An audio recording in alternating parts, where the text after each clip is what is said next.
안녕하세요. 저는 사람을 도구쯤으로 여기는 시댁과 남편을 버리고 새로운 삶을 살게 된 40대 초반의 평범한 여성이에요. 제가 결혼할 때만 해도 말이죠. 사람들이 모두 결혼 잘한다며 부러워했거든요. 그런데 어떤 집이든 까봐야 그 진가를 아는 법이더라고요. 다들 부러워하는 제 시댁이 사실은 그리 좋은 곳이 아니라는 걸 아무도 몰랐어요. 결혼 당사자인 저도 몰랐으니 말 다 한 거죠. 저는 대기업에서 근무하는 직원이었고 남편은 외국계 회사에 다니는 재원이었어요. 결혼은 가족끼리의 결합이라고 하잖아요. 사람들이 바라보는 저희 시부모의 모습은 평판이 좋고 인심이 좋은 사람들이었어요. 저도 당연히 그렇게 알고 있었죠. 그런데 결혼하고 나니 그렇게 사람 좋아 보이는 이들이 사람 괴롭히는 악마 같은 인간이라는 걸 알게 됐어요. 결혼을 했을 때부터 시모의 입버릇은 그거였어요. 아유, 걱정 마. 힘든 일은 서로 도와야지. 내가 가서 도와줄 테니 나만 믿어. 상황이 곤란하거나 절망적인 사람이 들으면 얼마나 안심이 되는 말인지 다들 아실 거예요. 그래서 저도 시모를 굉장히 좋은 사람으로 여겼어요. 따로 일을 하시는 건 아니었지만 사회생활을 많이 하는 사람이었어요. 제일 많이 하는 일이 봉사활동이었고 그 다음은 사교 모임, 그리고 가끔 운동을 하는 모임까지. 시모는 그렇게 사람들과 교류하는 것을 좋아했어요. 특히 사람을 많이 만나다 보면 서로 힘든 일이 있을 때마다 푸념도 하고 상담도 하고 그렇잖아요. 저희 시모는 그런 상담을 많이 들어주는 쪽이었어요. 그러면 시모는 버릇처럼 그 말을 하더라고요. 힘든 일은 서로 돕겠다. 내가 가서 도와주겠다. 이 말이요. 그리고 실제로도 주변 사람들에게 큰일이 생기거나 힘을 써야 할 일이 생기면 시모가 친구나 모임 사람들을 데리고 일을 도와주러 가기도 했어요. 결혼을 막 앞둔 며느리가 보기에 그런 시모가 얼마나 존경스러워 보였겠어요? 저도 그랬어요. 그래서 결혼을 할 때 사람들이 다들 그랬어요. 너 정말 시집 잘 가는 거야. 너희 시어머니가 얼마나 사람 좋은지 봉사활동도 많이 하고 힘든 사람도 잘 돕고 말이지. 그런 분을 시어머니로 모실 수 있는 것도 너의 복이라면 복인 거야. 그래서 저도 복 받았다고 생각했어요. 결혼할 때까지만 해도요. 그런데 결혼 후 시모의 행동은 제가 생각하는 존경스러운 모습이 전혀 아니었어요. 제가 결혼을 하고 난 뒤에는 저를 노동력의 일환으로 생각하는 것 같았어요. 예, 이번 주 주말에 시간 되지? 이번에 고모네 잔치하는데 일할 사람이 없대. 네가 와서 좀 도와주면 좋겠어. 처음에는 이런 부탁이었어요. 시댁 행사다 보니 안 가는 것도 그렇고 가서 거들어드리는 것도 제가 해야 하는 일이라고 생각했어요. 그렇게 가족이 되는 거라고 믿었죠. 그런데 몇 번 가족 행사에 불려간 뒤로는 가족이 아닌 사람들의 행사에도 저를 불러내더군요. 오지랖이 넓은 건지 뭔지는 모르겠지만 사람들이 말하는 모든 일에 자기가 일하겠다며 나서는 걸 보면서 이제 그만 좀 하라고 소리라도 지르고 싶은 마음이었어요. 좋은 일 하는데 왜냐고요? 시모는 저를 불러서 일을 시켜놓고는 자기는 하하호호 사람들과 웃고 떠들며 즐기기만 했거든요. 게다가 그런 힘든 일을 하고 나서도 저한테 잘했다던가 고생했다는 말은 한마디도 한 적 없었어요. 어떤 때는 식사도 안 주고 부려먹는 일도 많았죠. 그래서 점점 시모의 부름에 거절하는 일이 많아졌어요. 다른 일정이 있어서 못 간다거나 갑작스레 일이 생겼다는 핑계를 댔죠. 그런데 남편이 제 스케줄을 알고 있으니 거짓말까지 하며 빼는 게 눈치가 보이더라고요. 그날도 그렇게 핑계를 대기 어려운 날이었어요. 시모가 전화가 왔더군요.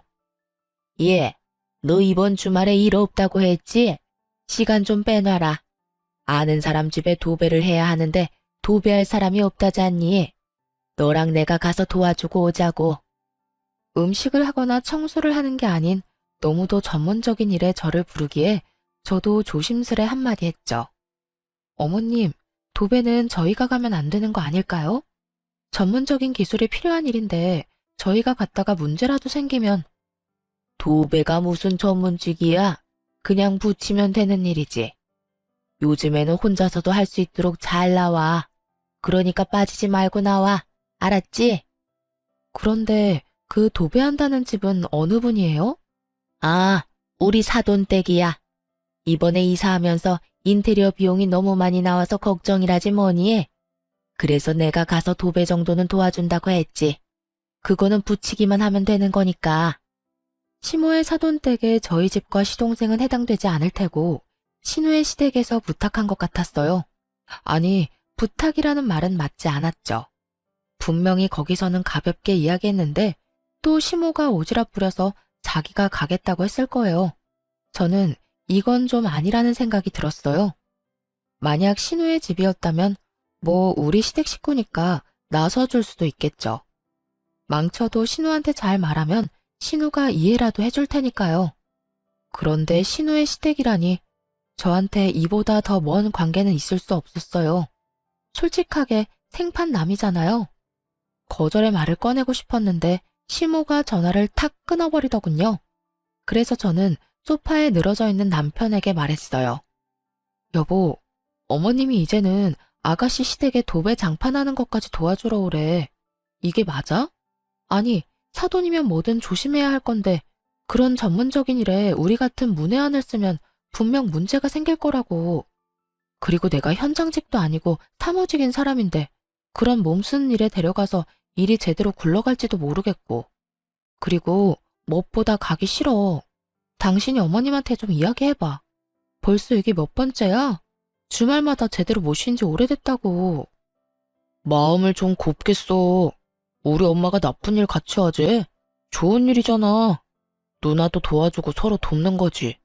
그리고 뭐든 정성이 중요한 법이야. 가서 거들어줬다는 것만으로도 다들 좋아하실 거야. 마음을 곱게 쓰고 나쁘게 쓰고 할 문제가 아니지. 도대체 몇 번째야? 나는 하기 싫어. 그리고 우리가 그렇게 한다고 누가 알아주기는 해? 다들 어머님 칭찬만 하고 우리는 그냥 일용직 노동자 취급이잖아. 그리고 좋은 일이라기보다는 점점 친한 분들 일 도와주는 것 뿐이잖아. 보람도 없고 그냥 힘들기만 하다고. 제 말에 남편이 저를 한심스럽게 쳐다보더니 짜증을 확 내더군요. 그래서 가기 싫다는 거야? 어떻게 며느리가 돼서 그 정도도 못 해드려? 당신 그것밖에 안 되는 사람이었어? 그것밖에 안 되는 사람이 뭔데? 남 일 도와주다가 내일 못하게 생겼는데 그게 왜 내가 욕먹을 짓이야? 그리고 세상의 며느리들은 전부 시모가 받아온 일에 다 차출되어 나가야 하니? 며느리가 노동력으로 인정되던 건 옛날 일이야. 내가 돈을 못 벌어? 집안일을 못해? 애를 못 낳았어? 남들 하는 만큼 하고 더 하고 있는데 너는 이런 나한테 또 일 시키고 싶어? 말이 통하지를 않네. 그럼 일이라고 생각하지 말고 가족끼리 교류라고 생각해. 그러면 일하기 더 쉽겠지. 남편놈 말에 화가 확 나더라고요. 이게 자기 일 아니라고 아주 아무 말이나 짓거리더라니까요. 그렇게 도배일을 하러 가서 결국 고생이라는 고생은 다 하고 왔어요. 그 다음날은 팔을 못 움직일 정도로 근육통이 왔고 몸살에 걸릴 정도였거든요. 게다가 전문가가 아무리 알려줘도 기술이 없으니 얼마나 허술하게 붙였겠어요. 그게 제 눈에도 보이더라고요. 도와주면서도 저는 걱정부터 됐는데 정작 시모는 태연자약하게 사돈어른과 대화 나누고 있더군요. 그래서 열심히 하지 않았어요. 그냥 제가 많이 힘들지 않을 정도로만 했어요. 왜 힘내야 하는지도 모르겠고 잘한다고 떡 하나 더 줄 거 아니라는 걸 아니까요. 그렇게 도배일을 하고 나서 저도 남편에게 제가 느낀 그대로 돌려주기로 했어요. 그리고 때를 기다렸죠. 여보, 이번 주 토요일에 엄마가 밥 먹으러 오라는데? 이번 주 토요일? 응. 당신 요새 얼굴 못 본 지 좀 됐잖아. 엄마가 오면 맛있는 밥 사준대. 밥이나 함께 얻어먹고 오자. 남편은 오랜만에 외식에 기분이 좋았는지 흔쾌히 저희 친정으로 가기로 했어요. 그리고 저는 속으로 코웃음을 쳤죠. 토요일이 돼서 남편을 데리고 친정에 갔는데 집이 한바탕 뒤집어져 있었어요. 저희 집은 아버지가 목공 기술자셔서 혼자서 집을 자주 고치기도 하시거든요. 그날도 딱 그랬어요. 뻥 뚫린 전원주택의 울타리를 설치하는 일을 하고 계셨어요. 다른 직원들은 쉬는 날이니 부를 수도 없고 아버지 혼자 힘들게 일을 하고 계셨거든요. 그 모습을 보며 제가 남편 옆구리를 쿡 찔렀어요. 뭐해? 가서 좀 도와드려. 어른이 혼자서 무거운 거 드는데 안 도와줄 거야? 제가 그렇게 말하자 남편이 인상을 팍 쓰더니 느릿느릿 친정아버지에게 갔어요. 저는 그런 남편 뒤통수에 대고 큰 소리로 외쳤죠. 아빠, 박서방이 도와준대. 일 빨리 마치고 맛있는 거 먹자. 제 목소리에 남편이 뒤를 돌아보며 이게 무슨 짓이냐는 표정으로 쳐다보더라고요. 저는 씩 웃어줬어요. 그리고 친정아버지한테 한마디 덧붙였죠. 박서방 힘세. 일 팍팍 시켜. 그렇게 남편의 고난은 시작됐어요. 울타리는 목재를 세우기로 했고 틀은 철이었죠. 그 무겁고 단단한 걸 옮기는 일은 남편이 도맡았고요. 도배 일과는 다르게 전문적인 건 아버지가, 힘쓰는 건 남편이 아니 결과에 대한 걱정도 없었어요. 다만 힘쓰는 사람이 많이 힘들었을 뿐이죠. 그렇게 오전부터 일을 시작해서 중간에 국수 한 입 하고 저녁까지 일만 했어요. 그리고 저녁 식사로 돼지갈비를 얻어먹고 왔어요. 내려오는 길에 남편이 그러더군요. 당신 이거 일부러 그랬지? 식사하자고 불러서 일 시키려고. 무슨 생각으로 이런 짓을 한 거야? 무슨 생각? 좋은 일 할 때 같이 하자며. 어머님은 시댁일 아니라도 열심히 참견해서 좋은 일 하잖아. 나 데리고. 그러면 당신도 우리 집에 좋은 일 좀 해주면 안 돼? 당신은 이번이 처음이면서? 제 말에 남편이 당황한 듯 말했어요. 아니, 그거랑 이거랑 같아? 그건 좋은 일 하자고 부르는 거고, 엄마가 너한테 악감정이 있어서 그러는 것도 아니잖아. 나라고 당신한테 악감정이 있어서 그러는 거 아닌데? 그냥 당신도 느껴보라고. 당신이 지금 느끼는 그 기분이 내 감정인 거. 어머님한테 불려갈 때마다 그런 감정 느끼는데 당신도 이제는 이해가 되지? 그러니까 앞으로도 계속 우리 집에 불려올 거 아니면 당장 어머님한테 나 불러내서 노동력으로 쓰는 거 하지 말라고 말해. 너도 나한테 강요하지 말고. 제 말에 남편이 어이없다는 듯 저를 쳐다보더군요. 뭐라고 말하고 싶은데 할 수 있는 말이 있을 리가요. 화를 안 냈으면 또 모르겠는데 이미 화도 다 냈고 상황은 자기보다 제 쪽이 더 나빴고 그러면 답이 나온 거죠. 입도 뻥긋 못하는 남편 얼굴을 보며 웃으며 말해줬어요. 아니다 싶으면 어머님한테 아무 말 하지 말고 나 거기 일하러 보내도 돼. 대신 알지? 우리 친정집이 주택이야. 할 일이 주말마다 쌓이는 곳이지. 얼마 전에 들어보니까 지붕 뚫고 거실에 통나무 난로 하나 드리려고 하던데 그거 할 때 당신 부르면 잘할 것 같네. 안 그래? 제 말에 남편놈이 잠시 상상하는 듯 하더니 금방 꼬리를 내리더군요. 알았어. 내가 엄마한테 잘 말해볼게. 대신 너도 앞으로 이런 일 자제해. 쉬는 날 쉬지도 못하고 이게 무슨 봉변이야? 내 말이 쉬는 날 쉬지도 못하고 어머님한테 도대체 몇 달을 불려갔어? 당신이 생각해도 너무한 거 맞지? 제 말에 남편이 또 한숨을 쉬며 입을 꾹 다물었어요. 입을 열면 열수록 손해라는 걸 알고 나니 더 이상 아무 말 없더라고요. 그러게 이런 조치를 취하기 전에 알아서 잘했어야죠. 그런데 남편이 난감한 얼굴로 중얼거리더라고요. 근데 엄마한테 어떻게 이야기하지? 말 꺼내자마자 난리 날 건데. 그래서 안 할 거냐는 식으로 째려보니 남편이 급히 변명하듯 말하더군요. 아니, 나한테만 그러는 게 아니라 당신한테도 뭐라고 할까봐 그러지. 그런 고민은 며칠 뒤에 쏙 사라져버렸어요. 남편이 좀 더 쉽게 이야기할 수 있는 상황이 만들어졌거든요. 시댁 모임 자리에서 신우가 씩씩거리며 들어와서는 시모에게 한바탕 퍼부은 거예요. 엄마, 앞으로 우리 집안일에 뭐 해주겠다고 나서지 마. 내가 엄마 때문에 얼마나 쓴소리 들었는지 알기나 해? 게다가 돈도 2배로 들고. 응? 그게 무슨 소리야? 무슨 쓴소리를 들어? 엄마가 도배 도와줬잖아.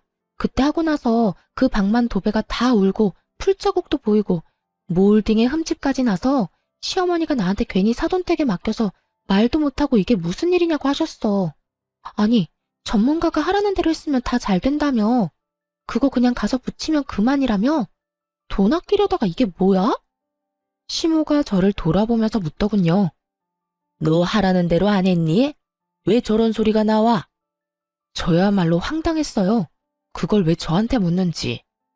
어머님, 제가 미리 말씀드렸잖아요.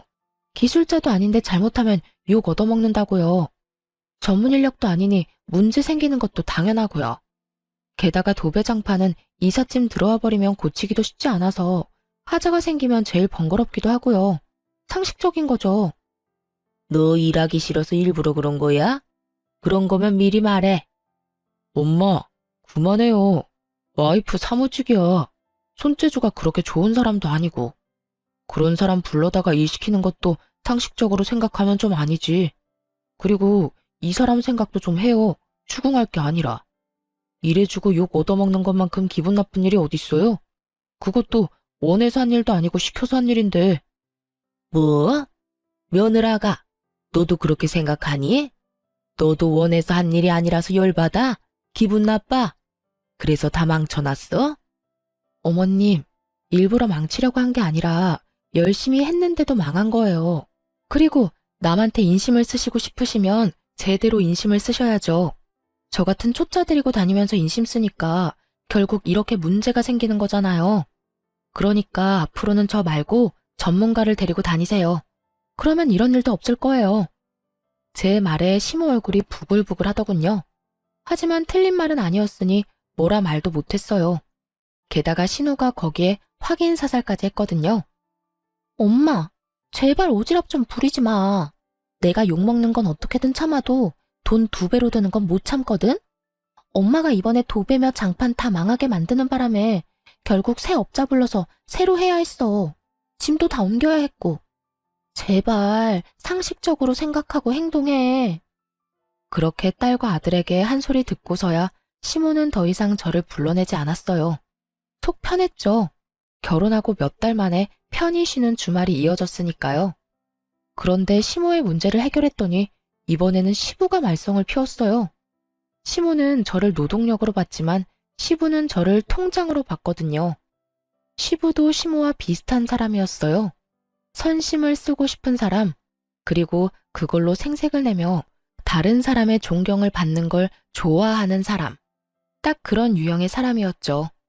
그런데 시부도 시모랑 똑같은 생각을 가지고 있더라고요. 남의 돈으로 인심 쓰고 자기는 존경받고 싶은 거요. 재주는 곰이 넘고 돈은 주인이 받는다는 말을 그대로 보여주는 사람들이었어요. 시부는 주위 사람들에게 명망 있는 사람처럼 떠받들어지고는 했는데 그게 모두 시부의 선심 때문이었어요. 주변에서 금전적인 도움을 요청하면 거절하는 법이 없었어요.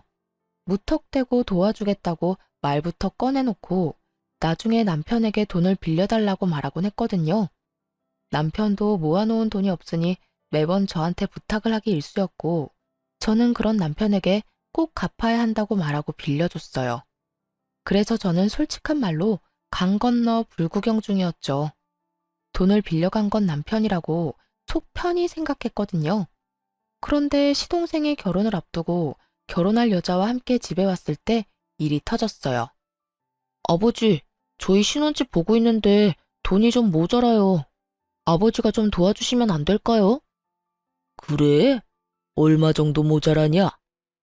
5천만 원 정도 모자라요. 그래, 알았다. 또 시부의 고질병이 도졌다 싶었어요. 당장 5천만 원이 어디서 나서 도와준다고 저렇게 호언장담하나 싶었죠. 남편에게 이야기해봐야 돈 나올 구석이 없다는 걸 저는 알고 있었거든요. 그래서 당연히 남편한테 빌릴 거라고는 생각도 안 하고 있었죠. 그런데 시부가 갑자기 남편에게 묻더군요. 너 돈 있지? 동생 결혼한다는데 형이 그 정도쯤 해줄 수 있을 거라 생각한다. 돈 좀 마련해봐.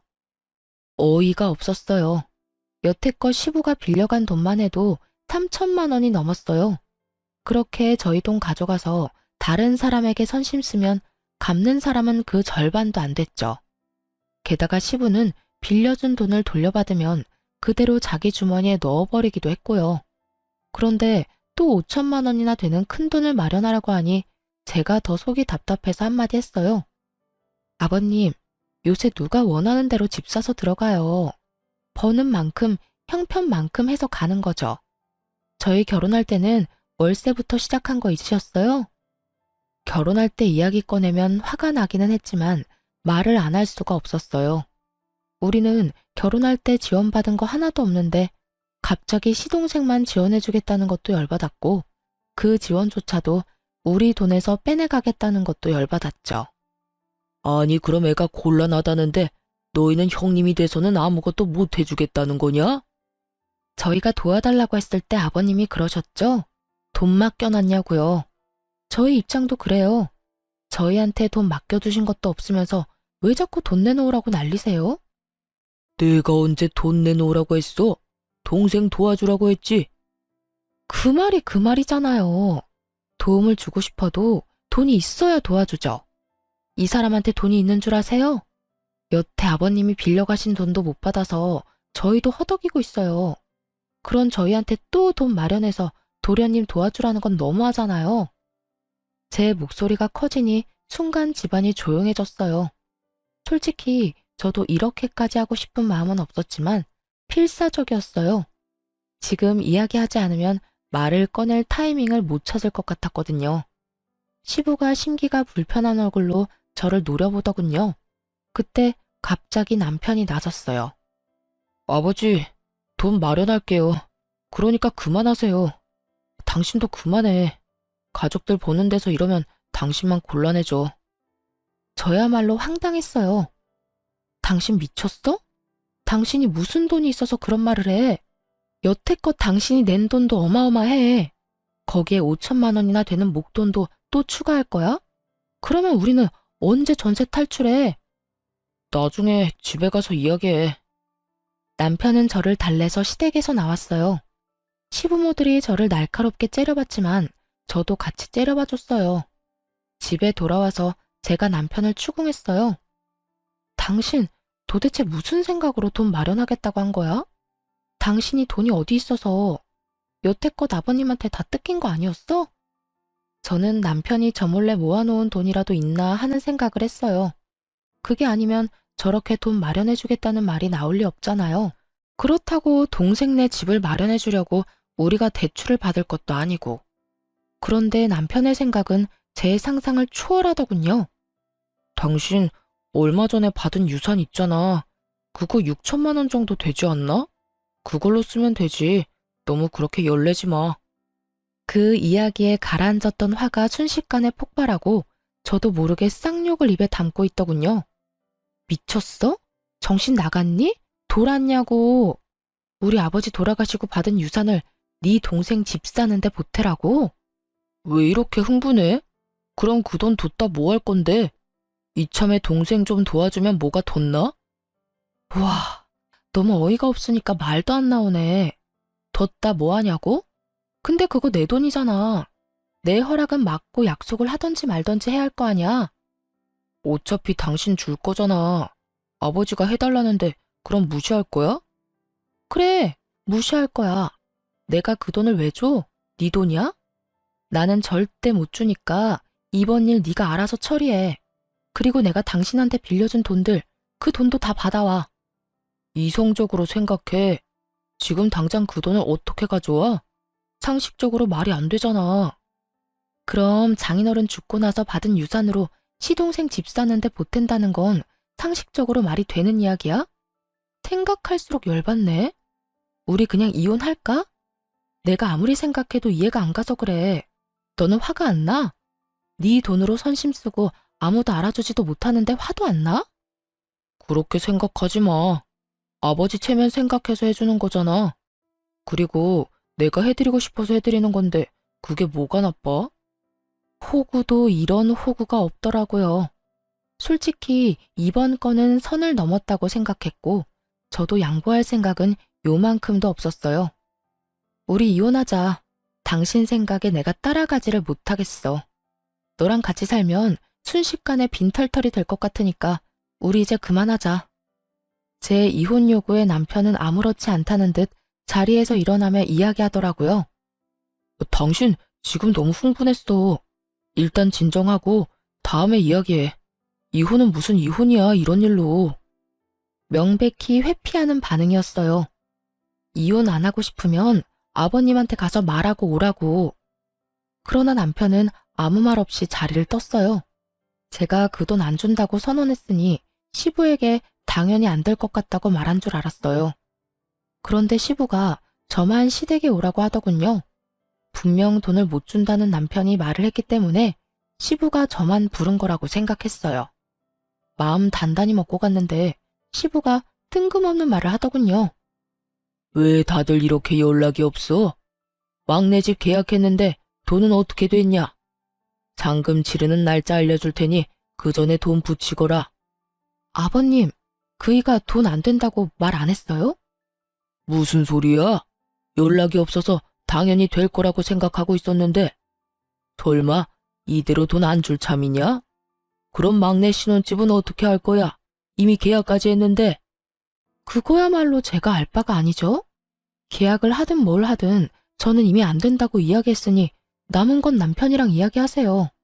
그리고 이렇게 됐으니 먼저 말씀드릴게요. 제가 분명 남편한테 그 돈 못 준다고 아버님한테 바로 이야기하라고 했거든요. 이야기 안 하면 이혼하자고까지 말했어요. 그런데 말을 안 했네요. 저희 이혼하면 아버님이 여태까지 남편한테 받아간 돈 다 돌려주셔야 돼요. 아버님이 가져다가 다른 사람들 도와주겠답시고 펑펑 뿌린 돈들 전부 다 제 돈이거든요.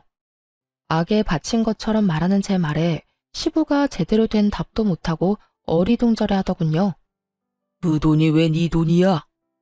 아버님이 가져가는 돈이 하늘에서 떨어지는 줄 알았어요. 남편이 자기 돈 모자라다고 저한테 빌려갔어요. 차용증까지 확실하게 작성해놓고.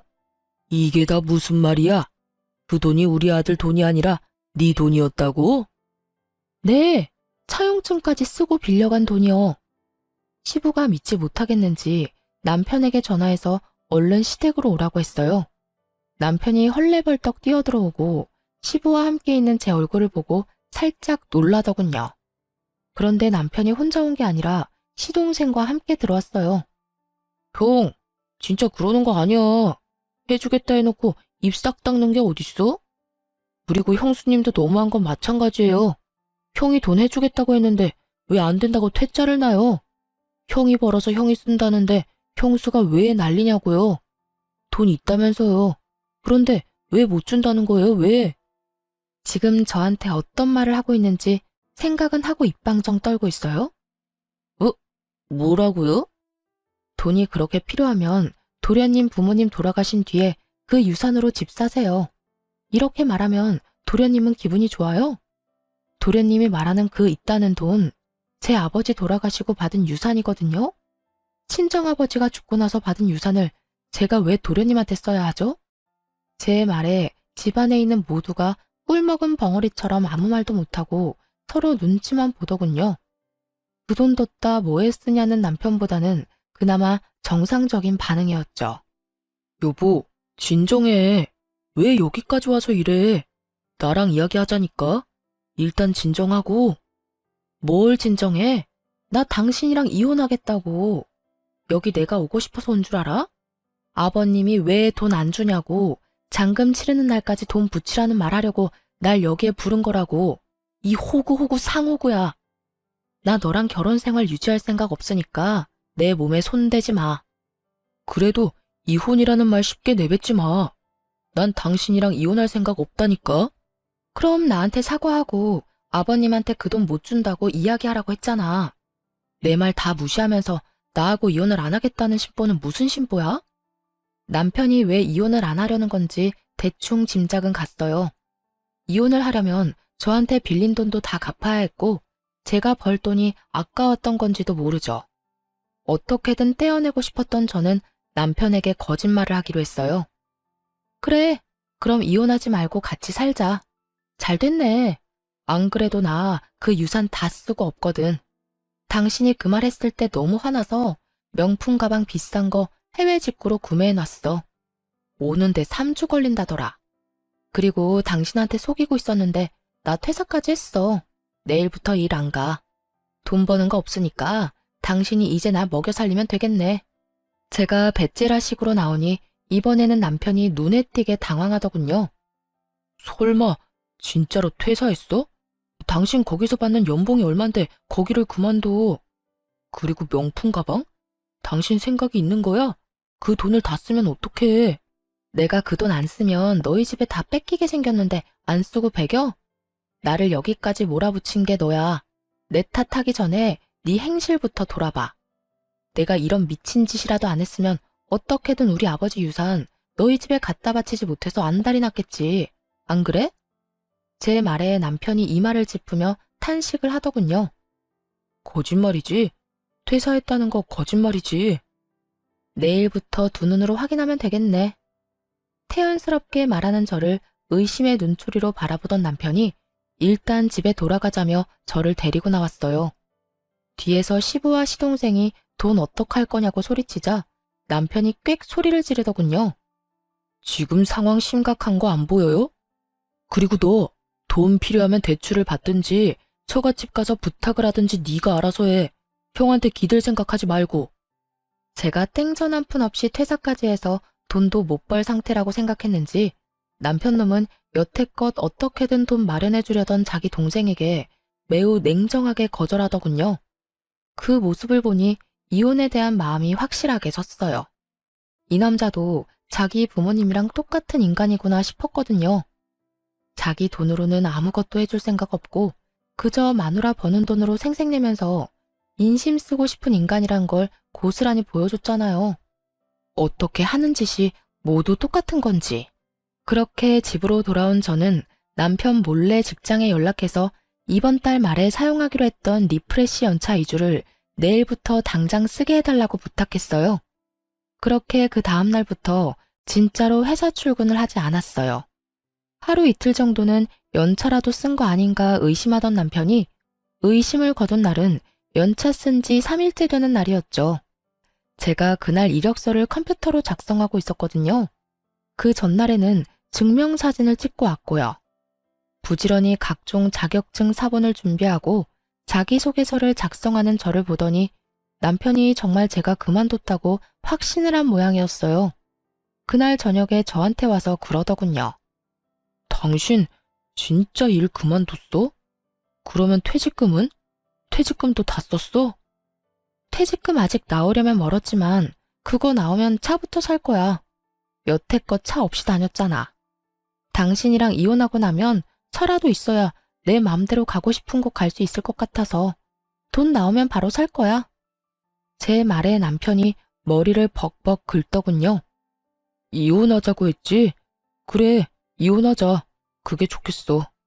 당신처럼 책임감 없는 사람하고 사느니 그냥 이혼하는 게 나을 것 같아.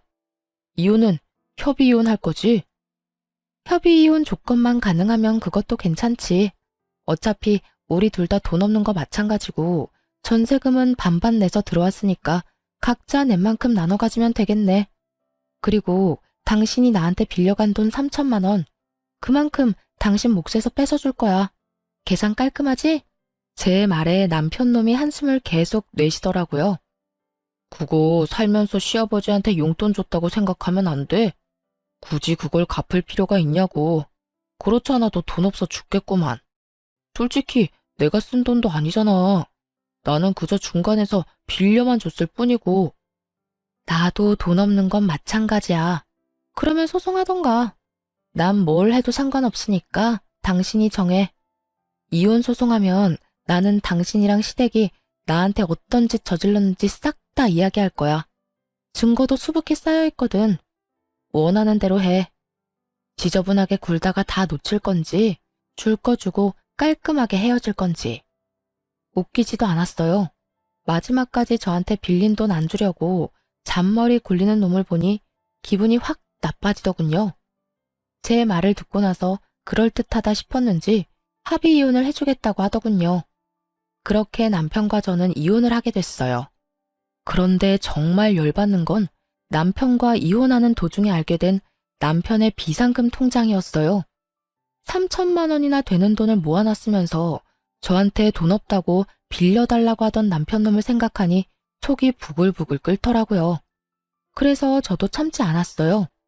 이미 이혼하고 남이 된 시동생에게 전화를 했죠. 무슨 일로 전화하셨어요? 볼일 다 보신 거 아닌가? 삐딱하게 말하는 시동생에게 제가 말했죠. 형이 집 먼저 다 빼갔는데 통장이 하나 있더라고요. 안 쓰는 통장인가 싶었는데 통장 정리해보니 그 안에 3천만 원이나 들어가 있던데요.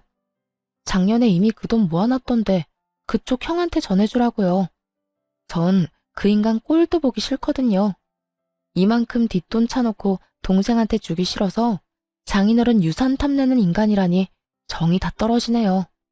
제 말을 듣고 있던 시동생이 부들부들 떨며 되묻는 걸 보며 저는 속으로 박수를 쳤죠. 형 통장에 돈이 그만큼 들어있었어요? 형 진짜 너무하네. 돈이 그만큼 있으면서 없다고 그 난리를 쳐? 우와, 알겠어요. 통장 들고 저희 본가로 오세요. 그렇게 제가 통장을 들고 그 집을 찾아갔죠. 갔더니 이미 시부, 남편, 시동생 셋이 모여 앉아 있더군요. 제가 통장을 꺼내 시동생에게 넘기자 전 남편이 눈에 띄게 당황하며 소리쳤어요. 야, 그걸 네가 왜 가져가? 그거 내 거잖아. 그러니까 형 돈이 이렇게나 있으면서 없다고 나한테 우는 소리 했더라? 이게 말이나 돼?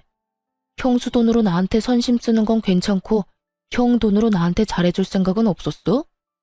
우와, 진짜 뻔뻔하다. 네가 뻔뻔하다고 할 자격은 있어? 네 힘으로 신혼집 마련 못해서 가족들한테 손 벌리는 주제에 뭐 잘났다고 네가 날 욕해? 그리고 내가 마누라 돈 쓰는데 왜 네가 난리야? 마누라한테 빌린 돈 벌써 다 갚았어. 전 남편 말에 시동생이 참지 못하고 서로 멱살을 잡고는 드자비질을 하더군요. 그걸 바라보던 시부가 말리면서 시동생 편을 들자 전 남편이 씩씩거리며 소리쳤어요. 아버지, 동생 편들 생각 말고 저한테 빌린 돈이나 갚으세요. 제가 넣은 전세금 그 돈으로 다 뜯겼거든요. 재수가 없으려니까.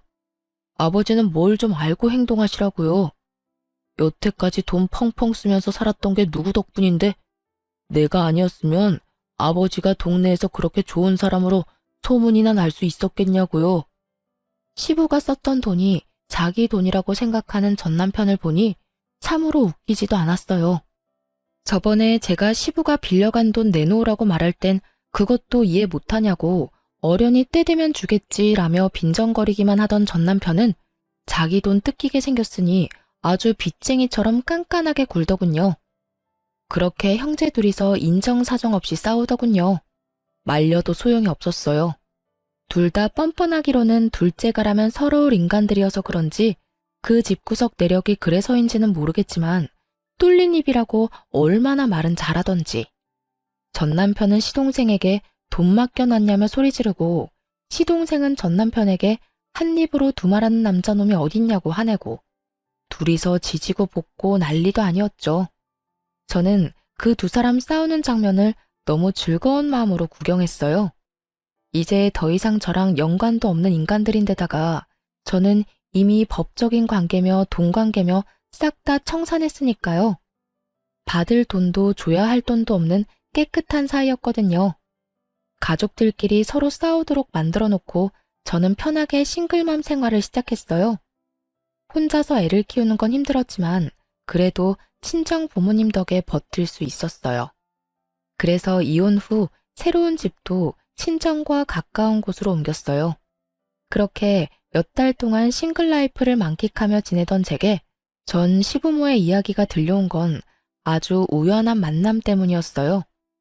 시모의 봉사활동 모임에서 자진 탈퇴한 분과 저희 할머니의 상담차 갔던 사회복지센터에서 만나게 됐거든요. 친정 근처에 있는 복지센터에서 일하는 줄 몰랐는데 그렇게 만나니 반갑더군요. 그 사회복지사가 저한테 말해주더라고요. 두 사람의 씁쓸한 현재의 모습을 말이죠. 이혼했다고 들었어요. 그런데 내가 이런 말 하는 거 좀 선 넘는 것처럼 들릴지는 모르겠지만 진짜 이혼 잘했어요. 그 사람들 마지막에는 정말 최악이었거든요. 무슨 일 있었던 모양이네요. 저는 이혼하고 나서 별 신경을 안 써서 소문 같은 것도 못 들었거든요. 정말요? 그 집 한동안 정말 조용했거든요. 알다시피 거기 할머니 할아버지가 쓸데없이 오지랖이 대단했잖아요. 그래서 도와줬던 사람들이 꽤 많았어요. 아들 이혼하기 전까지는 그렇게 활발하게 활동하더니 아들 이혼하고 나서는 사람들하고 연락을 뚝 끊더라고요.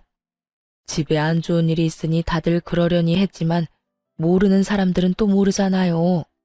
그러니 예전에 도움받았던 사람들이 왜 자기 연락은 안 받냐면 난리가 난 거예요, 글쎄. 저와 남편이 이혼하고 나서 얼마간은 조용했다고 해요.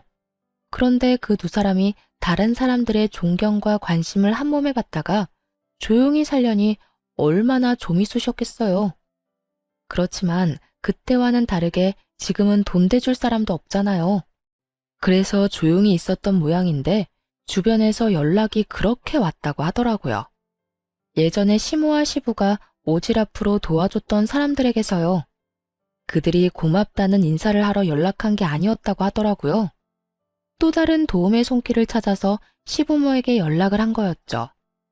전화를 받으면 도와달라고 난리고 그걸 거절하면 왜 자기 부탁은 거절하냐며 난리고 여하간 한동안 시끌했어요. 근데 그 집 사정도 들어보니 딱하던데요. 여태 도와준 것도 다 돈 빌려서 도와준 거였다고 하던데 요새 세상에 그렇게 남 돕는 일이 쉽지 않잖아요. 그래서 우리가 도울 일 없나 하고 알아봤는데 그때 알게 된 거죠. 이분들이 봉사에는 관심이 요만큼도 없고 여태껏 남을 도울 수 있었던 것도 며느리한테서 빌린 돈 때문이었다는데 우리가 그 이야기 듣고 어찌나 놀랐는지. 그리고 사돈 유산까지 달라고 떼를 썼다던데 어떻게 인간의 탈을 쓰고 그런 짓을 할 수 있을까요? 이야기 듣는데 참 웃겼어요. 여태껏 며느리 돈과 노동력으로 인심 펑펑 쓰며 다른 사람 관심을 얻던 분들인데 이제는 제가 없으니 돈 나올 구석도 없었겠죠. 그래서 그 사람들의 요구를 다 거절했던 것 같더라고요. 남을 도우려면 자기한테 여력이 있어야 하고 여력이 없으니 못하는 것일 뿐인데 그 사람들이 자기들을 무시한다는 오해를 한 모양이더라고요. 그때야 어디서든 돈을 마련할 수 있었겠지만 지금은 전 남편과 시부 사이도 틀어져서 돈은 구경도 못한다는 말을 들었었거든요. 그러니 평소라면 도와줬을 사람들을 못 도와주게 됐고 그걸 또 동정 여론을 만들어 보려고 했는데 결국 까져보니 다 자기들이 뿌린 씨앗이었다는 걸 다른 사람들이 알게 된 거죠. 어쨌든 우리가 그 사실을 알고 얼마나 놀랐는지 당장 그 사람들하고 거리 두고 빠져나왔죠. 그랬더니 그 집 어른들한테 도움을 받았던 사람들이 모조리 그 집에 찾아와서 그때 해줬던 게 모자라니 더 해달라고 적반하장으로 요구하고 나서더라고요. 사람이라는 게 참 간사해요. 호의를 베풀면 그게 권리인 줄 아는 사람도 있거든요. 결국 그 때문에 크게 놀라서는 집 문을 걸어 잠그고 지금까지 왕래를 안 한다고 들었어요. 그 이야기를 듣는데 코웃음이 다 나더라고요. 자기 것이 아닌 것을 나누면서 그 모든 관심과 영광을 차지하려고 한 걸 보면 욕심이 끝도 없는 사람들이기도 하죠. 뭐 그러다가 지금처럼 험한 꼴 당하고 있는 거긴 하지만요. 이야기를 들으며 속으로 몇 번이나 그때 이혼한 게 천만 다행이라며 가슴을 쓸어내렸어요.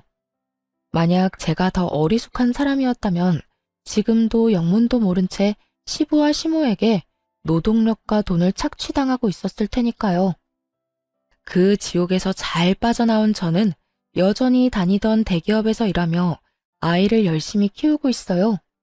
전 남편이 일 그만둔 거 거짓말이었냐며 성질을 냈지만 지금에 와서 그놈이 할 수 있는 게 뭐가 있겠어요. 이제 와서 후회하며 성질내봤자 바뀌는 건 아무것도 없어요.